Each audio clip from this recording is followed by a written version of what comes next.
इसको log in करें और बेशक आप गाड़ी में बैठ जाए, बेशक मोटरसाइकिल में बैठ जाए और सर पढ़ाई कुछ करते सर कुछ घर टीचर्स सफिशिएंट किया सर सर कुछ टीचर्स अच्छा क्विज कहता ले लेते हैं सर फिर। अच्छा सर नहीं कोई नहीं। इंजीनियर भी तो तो ऐसे ही बनेंगे ना फिर। मोटरसाइकिल को तो ब्रेकें लगी होती है यार, कहीं पे भी बंदा जाता है तो कोई ब्रेकें क्या बात है।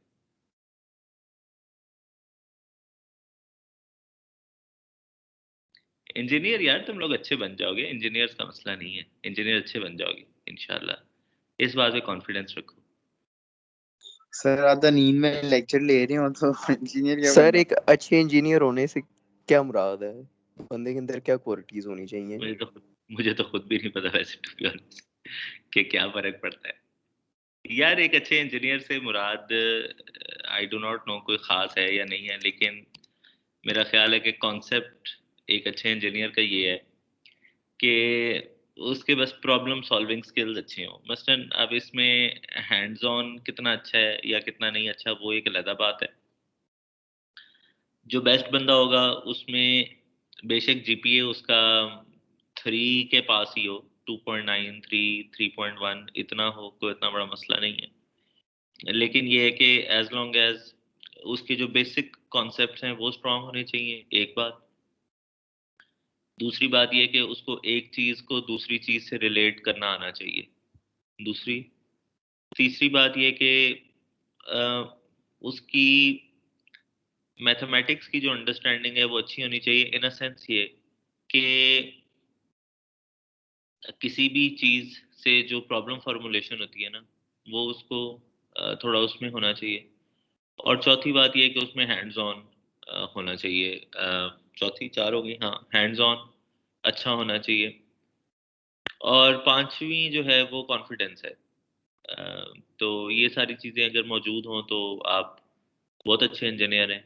इसमें से कोई भी एक आधी चीज़ कम है तो थोड़े मुनासिब इंजीनियर हैं। तो अब इसको आप लगा लें, यानी 5 में से ये अगर 5 चीज़ें हैं तो आप बहुत अच्छे इंजीनियर हैं। अगर इन 5 में से एक चीज़ आपके पास है, बाकी 4 नहीं है, तो आप पुअर हैं। तो उस हिसाब से आप स्केल सेट कर सकते हैं अपने लिए।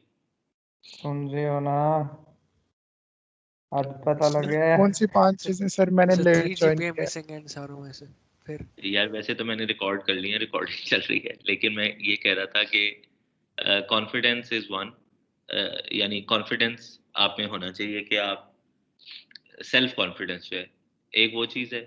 दूसरा ये कि आपका हैंड्स ऑन अच्छा होना चाहिए। तीसरा ये कि आपके बेसिक कॉन्सेप्ट्स बहुत अच्छे होने चाहिए।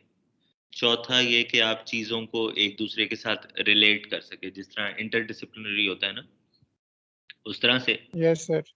और पांचवा ये कि आपकी मैथ्स की अंडरस्टैंडिंग भी थोड़ी अच्छी होनी चाहिए, इन अ सेंस कि अगर कोई मैथमेटिकल इक्वेशन लिखी हुई है तो आप उसको डिस्क्राइब कर सकें अंग्रेजी में या उर्दू में अल्फाज में कि इस इक्वेशन का ये मतलब है। तो ओके इस तरह से ना, यानी ये सर। इक्वेशन क्या कर जीपीए रही तो है। नहीं ना? सॉरी बेटा, जीपीए 3 बहुत है। बहुत है,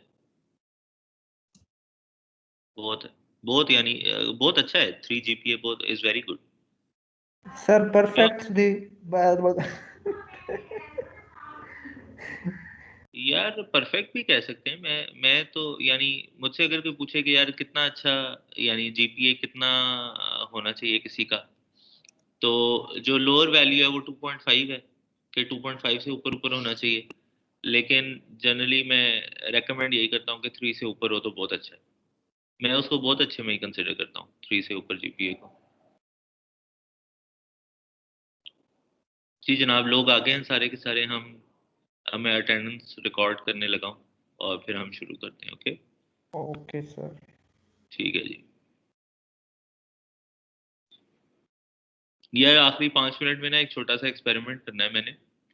और मैंने ये करना है कि मोबाइल की स्क्रीन से मैं कनेक्ट करूँगा और वहाँ पे ना मोबाइल की स्क्रीन वगैरह शेयर करके ना, तो उस पर लिखने की कुछ प्रैक्टिस करूँगा। तो उससे देखना है कि आपको समझ लगती है जो वाइट बोर्ड वाला हमारा प्रॉब्लम था ना, ताकि सर अदनान और सर फरहान वो स्लाइड्स पे ही करते हैं, तो आप उनसे पूछ लें वो क्या चीज़ यूज़ करते हैं। सर एक जी ग्राफिक बेटा। टैबलेट आता है तो उस पे यूज करता हूँ। यार अब मैं शेख साहब हूँ, क्या कर रहे हो तुम, क्यों मेरे ओह पैसे लगवा के पीछे पड़ेगा। सर सर आईएसटी आईएसटी वाले नहीं देते? आईएसटी नहीं वालों भाई, में सर का है। आईएसटी वाले शेखों के भी उस्ताद है, इसलिए आईएसटी वाले तो कोई नहीं, मैं एक्चुअली ना, वो अदनान ने मुझे लिंक भेजा है। अदनान ने खुद मंगवाई है कहीं बाहर से। जो उसने मुझे लिंक भेजा है ना, वो दराज.pk का है। तो दराज इतना जो है ना वो नहीं है, ट्रस्टेड नहीं है in terms sir of. Amazon पे है सर काफी।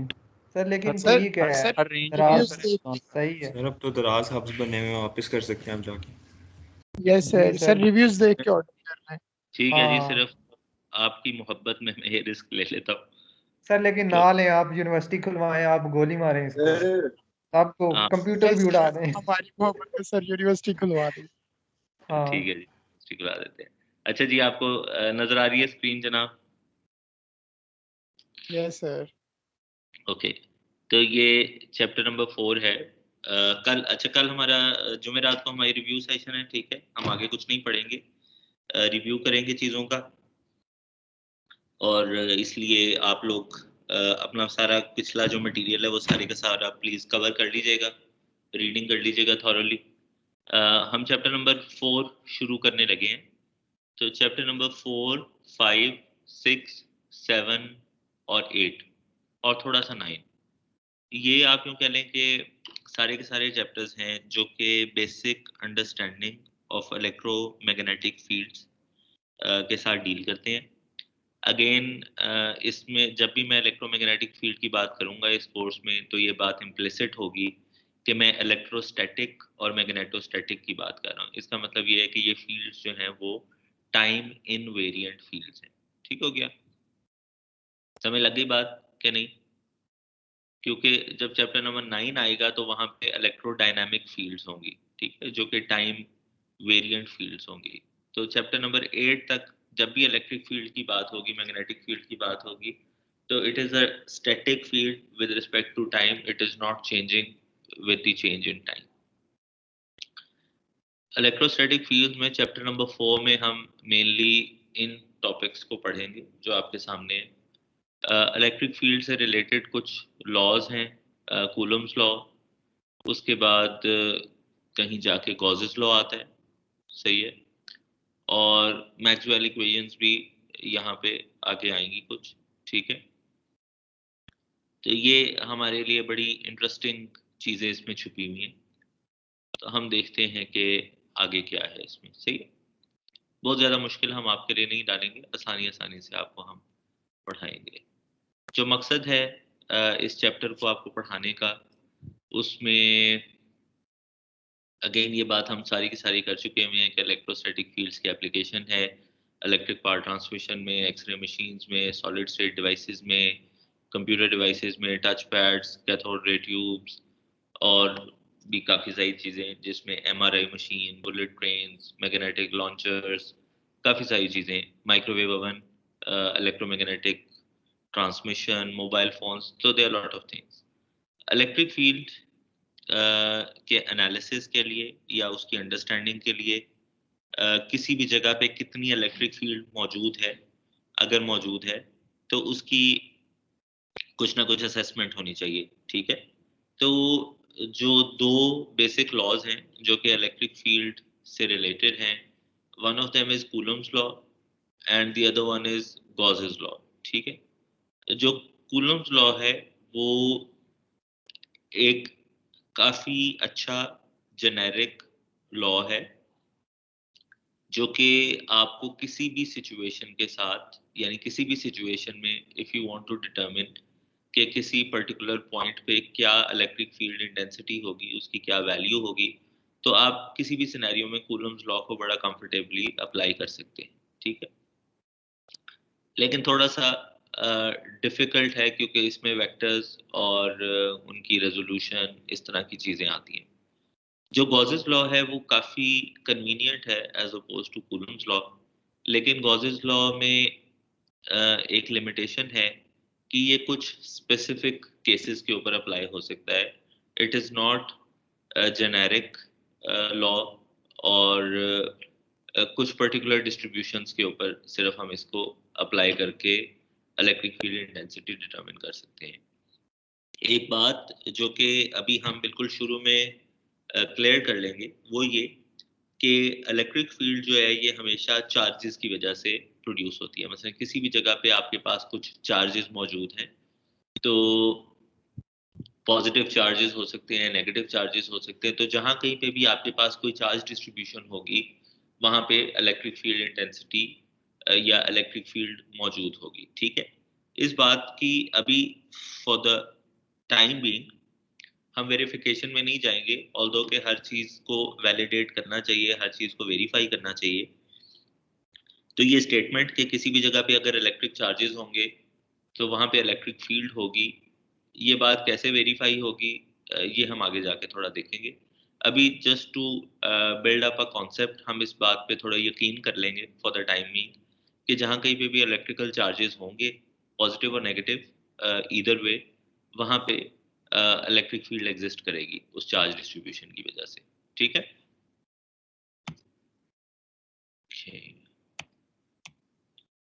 जो कूलम्स लॉ है ये उसकी थोड़ी सी बेसिक्स हैं कि एक साइंटिस्ट साहब थे जिन्होंने 1875 में इसको प्रपोज किया था और ये डील करता है पॉइंट चार्जेस से। पॉइंट चार्ज का मतलब ये है कि एक चार्ज जो कि बहुत ही मिनिस्क्यूल डायमेंशन के अंदर एग्जिस्ट करता है एक पर्टिकुलर छोटे से पॉइंट के ऊपर ओवर अ बॉडी। अगर आप उसको रिलेटिवली देखें, जो चार्जेस हैं कूलम्स लॉ के अंदर, जब हम चार्ज की वैल्यू लिखते हैं तो हम वो कूलम्स में लिखते हैं और 6 इंटू 10⁻18 इलेक्ट्रॉन्स का एक यूनिट चार्ज है और जो एक इलेक्ट्रॉन चार्ज है वो उसकी वैल्यू भी आपके सामने लिखी हुई है 10⁻19 कूलम। मेरा ख्याल है ये ऊपर वाली वैल्यू का बस हमने इन्वर्स ले लेंगे और नेगेटिव साइन जो है वो उसकी इलेक्ट्रॉन की जो डायरेक्शन होती है या उसकी नेगेटिव पोलैरिटी को इंडिकेट कर रहा है। तो ये जनाब कूलम्स लॉ है, इसको देखिए और मुझे बताइए कि ये आपको कौन से लॉ से प्रीवियसली ऐसा कौन सा लॉ है जिसको आपने देखा हुआ है और आपको ये उससे मिलता जुलता नजर आता है। Gravitational law. Gravitational, very good. तो क्या कहता है जी, अब आप मुझे ग्रेविटेशनल लॉ तो आपने पढ़ा हुआ है, कूलम्स लॉ डेफिनेशन आपके सामने लिखी भी है, तो क्या कह रहा है ये लॉ, आपको क्या बता रहा है? दो चार्जेस आपस में फोर्स एक प्रोड्यूस करते हैं जो कि इन्वर्सली प्रोपोर्शनल टू उनके डिस्टेंस पे होती है। जो कूलम्स लॉ है उसका बेसिक मकसद ये है कि ये आपको ये बताता है कि किसी भी जगह पे अगर एक से ज़्यादा चार्जेस होंगे तो उनके दरमियान में एक फोर्स ऑफ अट्रैक्शन या फोर्स ऑफ रिपल्शन होगी। ठीक है, ऐसे भी होता है ना, चार्जेस के दरमियान में फोर्स ऑफ अट्रैक्शन होती है या फोर्स ऑफ रिपल्शन होती है। किन केसेस में फोर्स ऑफ अट्रैक्शन होती है और किन केसेस में रिपल्शन होती है? सेम में रिपल्शन होती है। दोबारा से अपने आप को अनम्यूट कर लें, पीछे से आवाज काफी आ रही थी, पहले अगर प्लीज। सिमिलर चार्जेस होंगे तो रिपल्शन होगी, अगर अपोजिट होंगे तो रिपल्शन होगी। जी ठीक है, अगर जो है वो यानी पोलैरिटी पे डिपेंड करता है, ऑपोजिट चार्जेस होंगे तो अट्रैक्ट करेंगे और सेम चार्जेस होंगे तो रिपेल करेंगे। वेरी गुड, बेसिक थ्योरी है। ओके, तो किसी भी जगह पे चार्जेस होंगे, अगर एक से ज्यादा चार्जेस मौजूद होंगे तो there would be a force of attraction and there would be a force of repulsion between those charges. A force एक स्केलर क्वांटिटी है या वेक्टर क्वांटिटी है? वेक्टर। वेक्टर क्वांटिटी है, तो इसका मतलब है कि इसका एक मैग्नीट्यूड होना चाहिए, इसकी डायरेक्शन होनी चाहिए। यस। मैग्नीट्यूड कैसे डिटरमिन होगा? फार्मूला से। फार्मूला से। ओके, तो मैक्सवेल को ये जो कूलम्स लॉ है ये हमें क्या बता रहा है जनाब? मैग्नीट्यूड बता रहा है फोर्स का। जी, और मैग्नीट्यूड को डिटरमिन करने के लिए हमें क्या तरीकाकार बता रहा है, क्या इंडिकेशन दे रहा है? इट इज सेइंग कि जो फोर्स है this is directly proportional to the product. Product of the charges. ठीक है, directly proportional to product of charges Or या inversely proportional to the square of the distance between them. Inversely proportional to 1 over r square। ठीक हो गया? Yeah. तो इसको आगे equality में कन्वर्ट करने के लिए हम एक कांस्टेंट लगाते हैं इसके साथ विच इज के, और उसकी जो के की वैल्यू है that is 1/4 pi epsilon not. ठीक है, तो अगर मैं इसको के को यहाँ पे इनकॉर्पोरेट कर दूं तो आई गेट, ठीक है, this is what I get.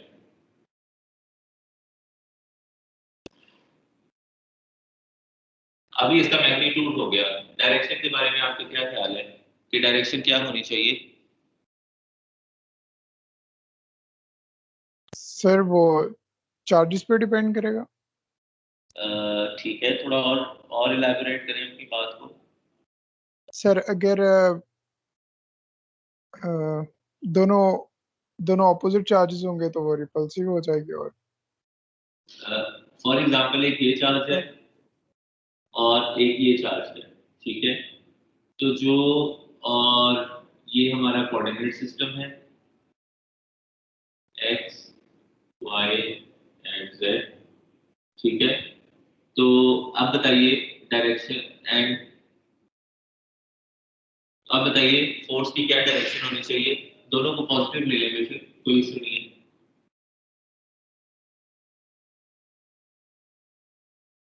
Ji, force की क्या डायरेक्शन होनी चाहिए? सर कैमरा थोड़ा ऊपर करना। सॉरी बेटा जी।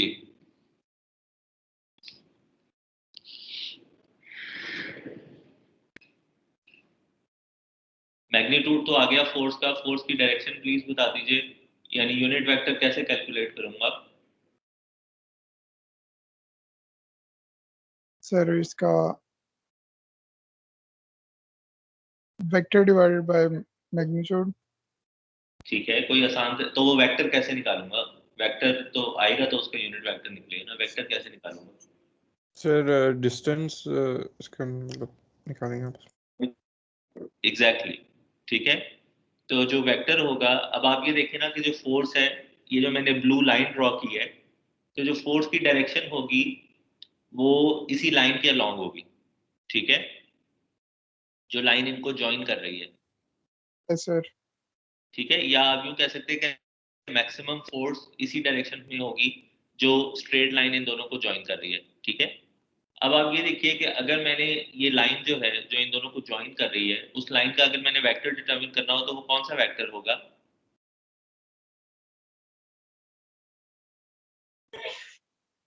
Sir displacement vector.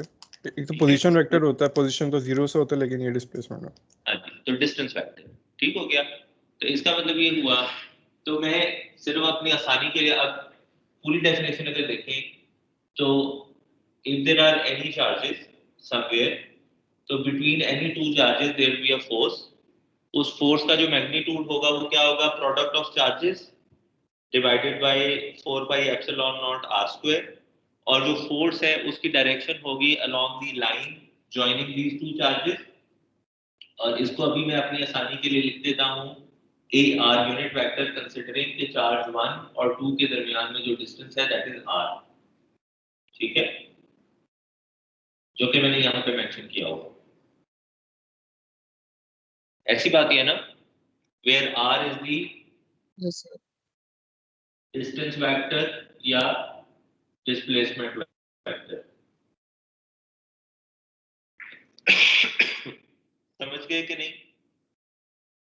Yes sir. ठीक हो गया ना, r is the distance vector या डिस्प्लेसमेंट वेक्टर। और अब फोर्स की डायरेक्शन अगर इस पॉइंट से देखेंगे तो रिपल्शन होगी, अगर इसके पर्सपेक्टिव से देखें तो force is directed towards here, यानी वापसी इसी चार्ज की तरफ आ रही है क्योंकि रिपेल कर रही है। इसके पर्सपेक्टिव से देखें तो इसकी तरफ, यानी यहाँ पे रिपेल हो रही है, ठीक है, समझ लग गई कि नहीं? Yes sir. दो फोर्सेस हो गई ना, एक अगर ये चार्ज नंबर 1 है, ये चार्ज नंबर 2 है, तो एक हो गई F12 और एक हो गई F21। लेकिन ये मतलब नहीं है कि दो फोर्सेस एग्जिस्ट कर रही हैं, यानी दो फोर्सेस एग्जिस्ट कर रही हैं, लेकिन एक वक्त में हम सिर्फ एक ही सोर्स चार्ज को कंसीडर करेंगे। ये अगर हमारा सोर्स चार्ज है तो इसका मतलब ये हुआ कि इसकी वजह से बाकियों के ऊपर जो इन्फ्लुएंस आ रहा है वो हम स्टडी कर रहे हैं, ठीक है। अगर ये सोर्स चार्ज होगा तो इसका मतलब है कि इसकी वजह से किसी और जगह पे जो इन्फ्लुएंस है उसको हम स्टडी कर रहे हैं, ठीक हो गया। तो सोर्स चार्ज से मेरी मुराद ये है। तो टू चार्जेस और ये हमारे पास डिस्टेंस वेक्टर है, वेरी गुड। तो दिस इज दिस, ठीक है। अब जो आप मुझे दोबारा बात कर रहे थे कि हम कैसे निकालेंगे ये यूनिट वेक्टर, एक्चुअल कैसे निकलेगा, डायरेक्टली तो यूनिट वेक्टर नहीं आएगा, वुड बी दिस वेक्टर जो कि हम निकाल सकते हैं एज लॉन्ग एज हमें इनकी लोकेशन पता हो, ठीक है। तो एक वाहिद लिमिटेशन जो कूलम्स लॉ की है वो ये है कि we always need to know कि जितने भी चार्जेस हैं वो हर चार्ज की क्या पर्टिकुलर लोकेशन है with respect to a 3 dimensional coordinate system, क्योंकि अगर हमें उसकी लोकेशन नहीं पता होगी उस चार्ज की तो तब we won't be able to determine this displacement vector. So that is the only limitation of Coulomb's law. जो मैंने आपको कहा था ना कि Coulomb's law can be applied to every situation.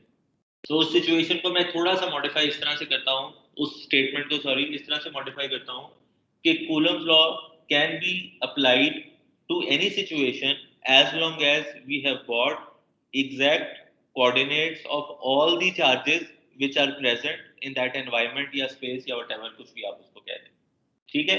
तो नाउ हमें क्या काम करने जा रहे हैं कि हमारे पास यूनिट वेक्टर नहीं है, हमारे पास ये डिस्प्लेसमेंट वेक्टर है, लेकिन हमें पता है कि unit vector is actually vector divided by its magnitude, ठीक है। तो दिस इज ऑलरेडी आर का स्क्वायर, जब ये चीज आएगी तो this will turn out to be r का क्यूब,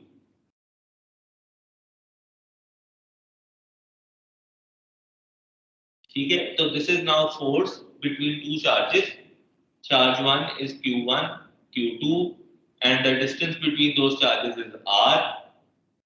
तो फोर्स का मैग्नीट्यूड ये है और फोर्स की डायरेक्शन ये, जो डिस्प्लेसमेंट वेक्टर की डायरेक्शन है वही फोर्स की डायरेक्शन है। तो अब इसको यही सारी कहानी आप देख लीजिए। एप्सिलॉन नॉट की ये वैल्यू है, उसको याद रखना थोड़ा आसान है बजाय के की कंबाइंड वैल्यू को रखने के। और आपके जो ये होते हैं साइंटिफिक कैलकुलेटर्स उसमें भी कांस्टेंट्स में ये वैल्यू स्टोर्ड होती है 8.85 into 10⁻⁻12 कांस्टेंट्स में ये वैल्यू स्टोर्ड होती है, मेरा ख्याल है 32 नंबर कांस्टेंट है। अब ये सारी की सारी वही बात लिखी हुई है जो हमने बोर्ड पे ड्रॉ की है। तो इसलिए अगर बोर्ड आपको नजर नहीं आ रहा है या धुंधला भी नजर आ रहा है तो that is okay as long as you listen to what I said, ठीक है। और अब ये उन्होंने आपको सिर्फ कंसिडरिंग कि ये दोनों पॉइंट्स जो है वो ओरिजिन पे नहीं थे तो it has to be a distance vector, तो उसने सिर्फ आपको डिस्टेंस वेक्टर डिटरमिन करने का तरीका बताया है कि r2 माइनस r1 से आप ये डिस्टेंस वेक्टर डिटरमिन कर सकते हैं, ठीक है। लेकिन r1 आप तभी डिटरमिन कर सकेंगे अगर आपके पास इसकी लोकेशन अवेलेबल होगी, r2 आप तब अवेलेबल कर सकेंगे अगर आपके पास इसकी लोकेशन होगी। तो in order to apply Coulomb's law you have to know या you need to know एक essential requirement के तौर पे कि what is the exact location, what is the exact location।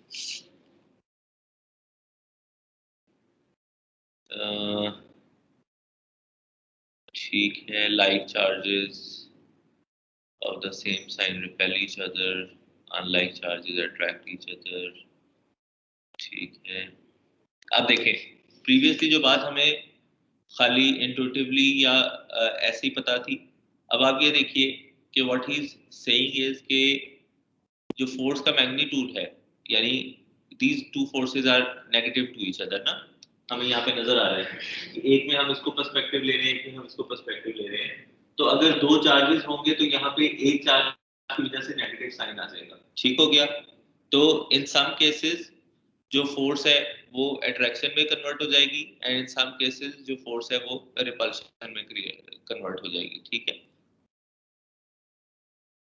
तो if this is the case तो probably it is कि ये दोनों ऑपोजिट वो है सेम चार्जेस है, और अगर ये दोनों इक्वल हो जाएंगे क्योंकि ये भी नेगेटिव है और फोर्स का अपना मैग्नीट्यूड भी नेगेटिव, ठीक है, तो हो सकता है कुछ ऐसे केसेस भी हों जिसमें ये दोनों सेम हो जाए। एक जो इम्पोर्टेंट बात है कि distance r between the charge bodies must be large compare to the linear dimension of the charges, लेकिन क्योंकि हमने पॉइंट चार्जेस ऑलरेडी कहा हुआ है तो ये वाली ऑलरेडी हमारे सारे एनालिसिस में ये वाली बात जो पॉइंट नंबर 3 है ये ऑलरेडी उसमें इम्प्लिसिट था। Q1 Q2 must be static, time invariant नहीं होने चाहिए, अदरवाइज हम कूलम्ब्स लॉ को अप्लाई नहीं कर सकते, ठीक है। Science of Q1 Q2 must be taken into account to determine what sort of force does exist over there. Okay जी, अगर आपके पास एक से ज्यादा चार्जेस हों तो सुपरपोजिशन का प्रिंसिपल है। अब इस बात का मतलब ये है कि you have more than one charges. अब हम थोड़ा सा इसकी एप्लीकेशन की तरफ जा रहे हैं।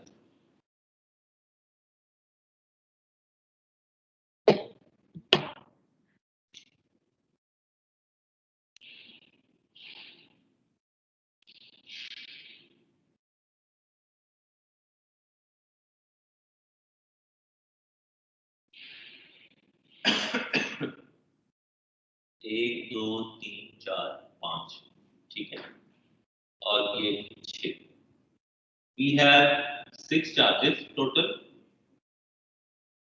लेकिन हम ये देखना चाहते हैं कि इस पर्टिकुलर चार्ज पे ओवरऑल क्या फोर्स एक्सर्ट हो रही है by virtue of these 1 2 3 4 and 5 charges. ठीक हो गया? तो इसका तरीका कार क्या होगा? एक लाइन, दो लाइन, तीन लाइन, चार लाइन और 5 लाइन, ठीक है। R1, R2, R3, R4 and R5, ठीक है। तो ओवरऑल जो फोर्स होगी वो क्या होगी? F16, F26। अगेन ये कोई स्टैंडर्ड नॉमेनक्लेचर नहीं है 1626, मैं सिर्फ ये कह रहा हूँ कि फोर्स चार्ज 1 की वजह से जो चार्ज नंबर 6 पे जो फोर्स है तो उसको मैंने F16 लिख दिया है, ठीक है। तो इसका कोई खास मतलब नहीं है, ये 6-1 भी हो सकती है।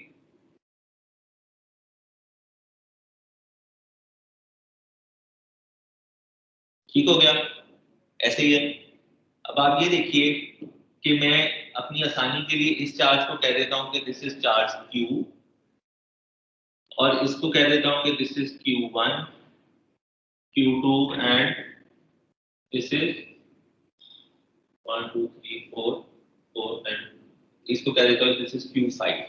तो मेरे पास जो मैंने पीछे लिखा हुआ था, I would get 5 of those vectors या 5 ऑफ दोज कंपोनेंट्स, ठीक है। 5 फोर्सेस आएंगी जो कि हर इंडिविजुअली एक अलग-अलग वेक्टर होगा, क्योंकि उसका अपना मैग्नीट्यूड होगा, उसकी अलग डायरेक्शन होगी, ठीक है।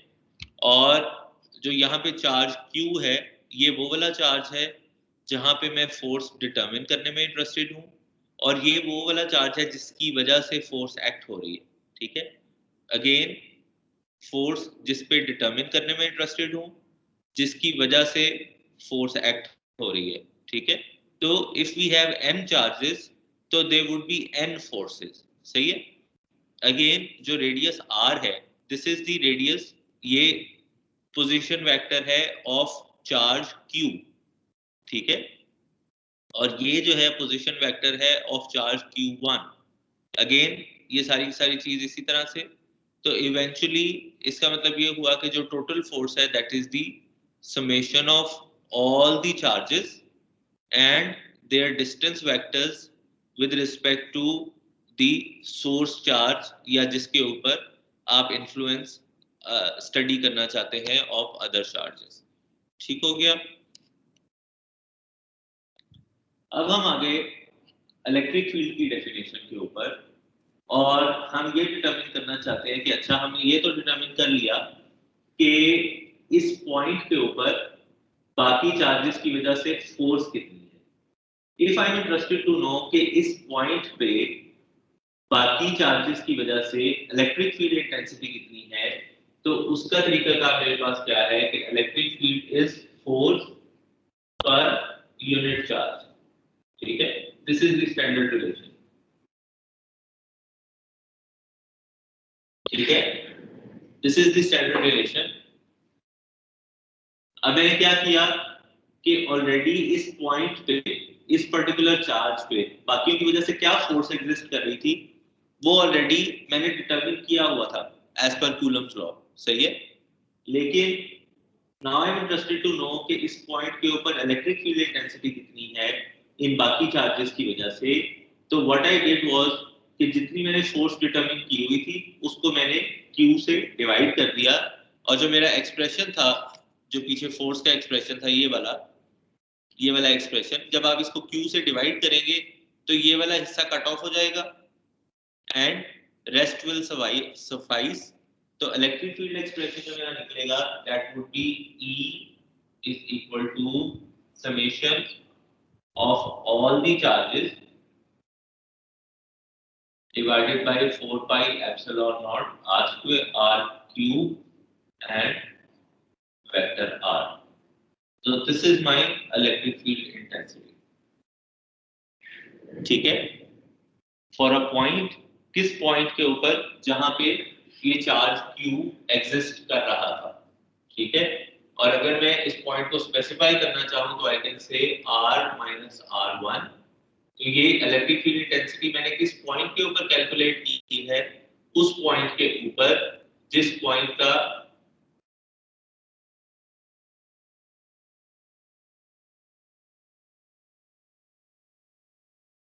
वन से लेकर तक। तो ये मैंने उस पॉइंट के लिए कैलकुलेट किया है जिस पॉइंट का डिस्प्लेसमेंट वेक्टर R है। ठीक है, तो this is the electric field intensity. इस सारी बात में अगर कोई बात समझ ना लगी हो तो प्लीज बता दीजिए ताकि हम आगे चलें।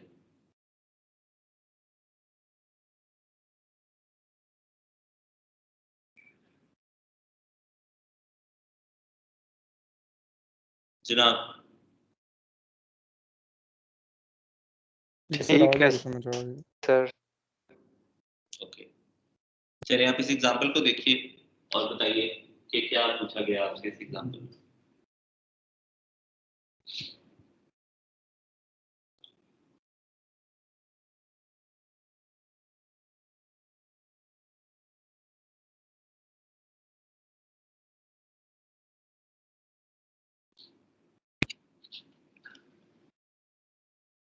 उसके बाद मैंने आपसे एक सवाल पूछना है।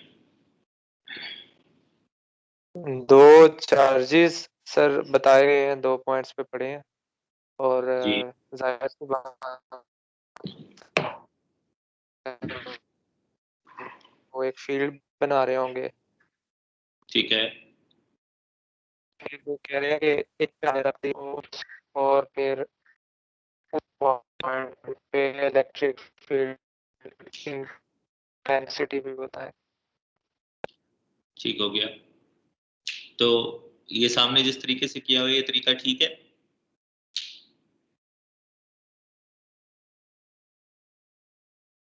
सर मेरे हिसाब से ये तरीका ठीक है। मतलब पहले फोर्स निकाली है उन दो चार्जेस की, फिर उनका ना डॉट प्रोडक्ट ले लिया उस पॉइंट से, मतलब जो जो 031 पॉइंट है जी ठीक उससे है, हमें पता चला।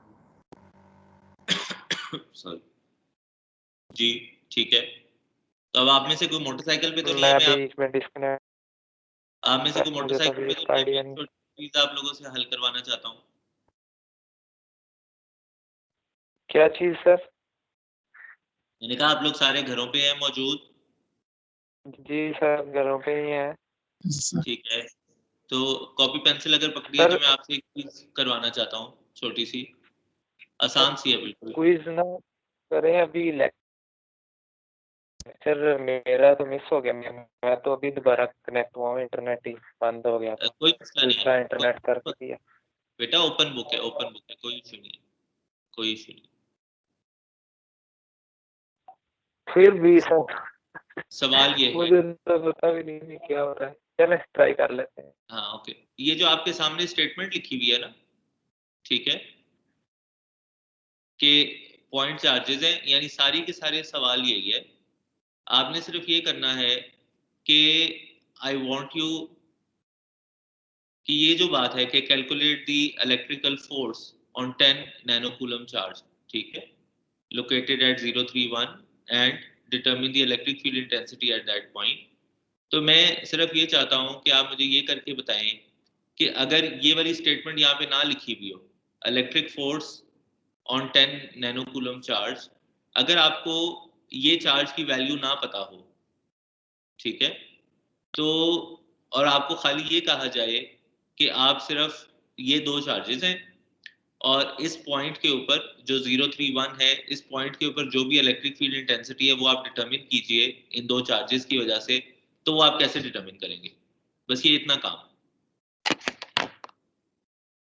ठीक है।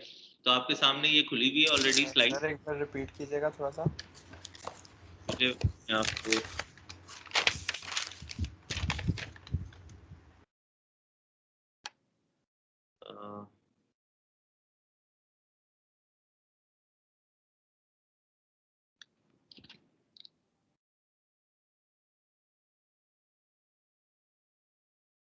सर सवाल क्या था? जी जी बता रहा हूँ बेटा, बता रहा हूँ, एक minute.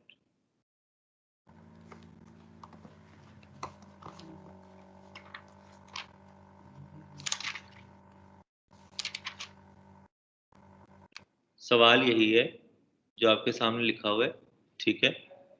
The only thing is कि आपको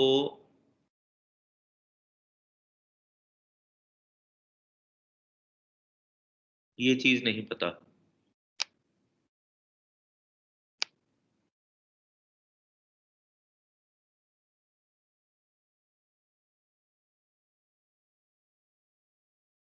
इसको थोड़ा मोटा कहाँ से कर सकते हैं भाई, यहाँ से कर सकते हैं।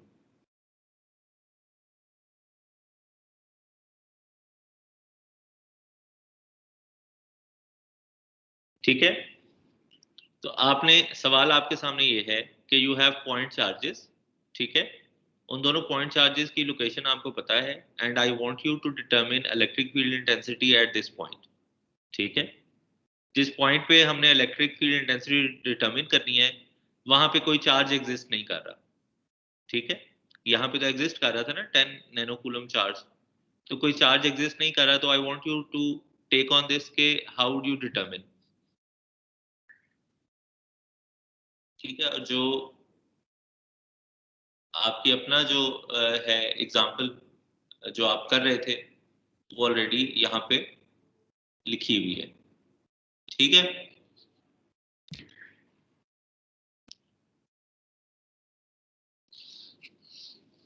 समझ लग गई बात की कि नहीं समझ लग गई? सर जी समझ आ गई है। सर चलो बस ठीक, इसमें आप ये देखें कि पूछना नहीं है सारों से क्योंकि सारे आपको सुन रहे हैं, जो भी आपको समझ लगती है आप प्लीज उस तरह से कर लीजिए। सर वो स्लाइड गायब हो गई। सर वो स्लाइड खोल सॉरी दीजिएगा। सॉरी सॉरी सर ये सॉल्व यार, करके क्या करना है? ये सॉल्व सबमिट करके करना है? आप बेशक मुझे व्हाट्सएप कर दें सारे के सारे, क्योंकि अदरवाइज मैं अगर टीम्स पे मैं देखता हूँ कि मैं असाइनमेंट बना लेता हूँ दूसरे पीसी पे, हाँ जी मैं दूसरे पीसी पे बना लेता हूँ असाइनमेंट, तो आप उसी पे मुझे प्लीज असाइनमेंट का मैं डॉक्यूमेंट बना देता हूँ, तो आप प्लीज मुझे उस पर तस्वीर खींच के जिस तरह पिछली दफा आप लोगों ने अपलोड की थी वैसे कर दें। सर लेक्चर के बाद वैसे कर सकते हैं, मैंने लेक्चर लिया नहीं हुआ तुक्का बेटा ही है लेक्चर ये भी। प्यारे बेटे इसमें कोई भी मसला नहीं है, ओके आपके सामने मौजूद है, आपने सिर्फ उसको सोचना ही है। तो लेक्चर आपने क्यों नहीं लिया बेटा? सर मैं वो इंटरनेट खराब हो गया था तो मैं पता बातें करते करते गायब मैंने हो कहा आपने गया, मेरी रिकमेंडेशन ही मान ली कि फिर अच्छा वो सब जल्दी। बात सही करके अभी आई। नहीं नहीं चलो आप इसको अटेम्प्ट तो करो ना बेटा।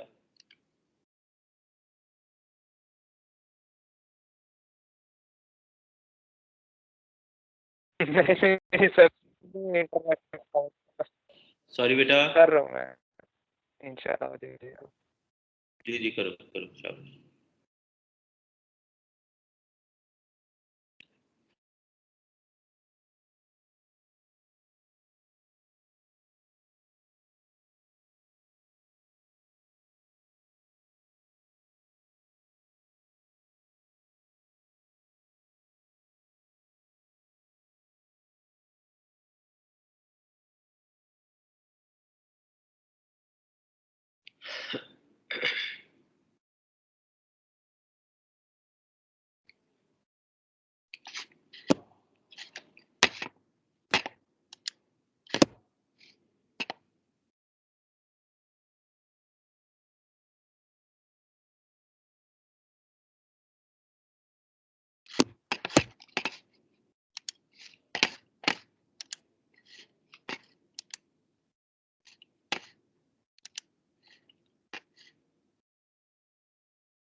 सर इस जी बेटा।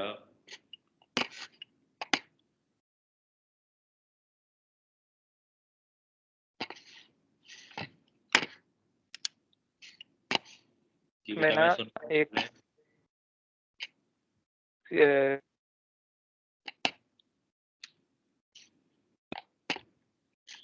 क्वेश्चन पूछ लो।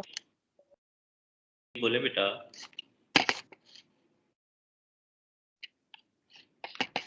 हेलो जी जी आवाज आ रही मुझे, बोले बेटा।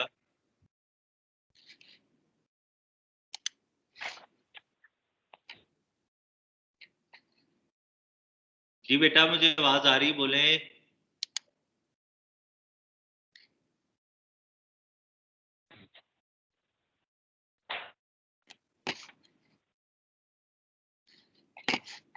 किसी को आवाज आ रही है मेरी? बेटे बोले मुझे आ रही है आपकी आवाज। सर बहुत अभी आई है। जी जी बोले बेटा मुझे आवाज आ रही है आपकी, आपको आ रही मेरी आवाज कि नहीं? सर सवाल दिखा दें एक बार दोबारा अगर। जी बेटा बिल्कुल, ये लें।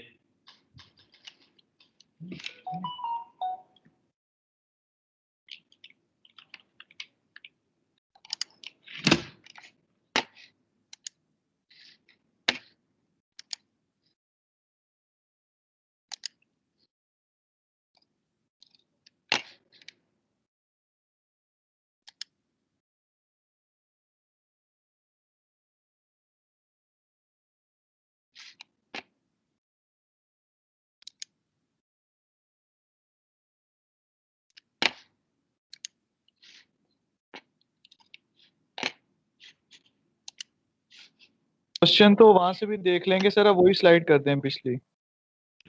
जी बेटा मैं तो आपके सामने आपने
सर जी बेटा।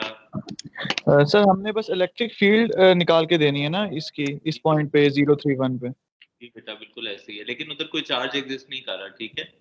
हाँ ठीक है। और सर उधर जो हमारे पास जो चार्जेस ऊपर दिए हुए हैं 1 और -2 वाले, वो जी तो जी कंसीडर हाँ होंगे ना, यानी कि उनकी वजह जी से जो फील्ड प्रोड्यूस हो रही है। बिल्कुल ऐसे ही बेटा, बिल्कुल ऐसे ही। ठीक है सर, थैंक यू। ठीक है।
जी जी चल।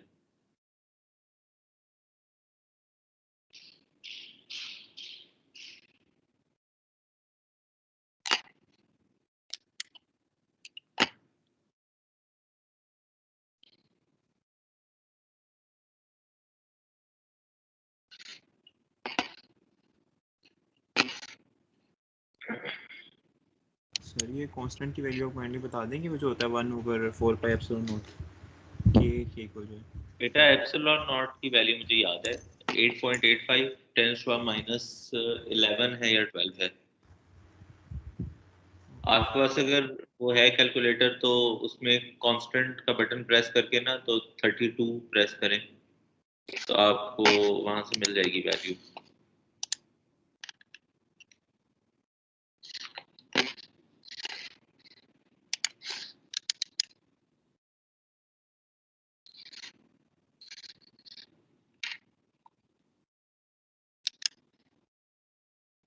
जी -12 8.85 10⁻12 है।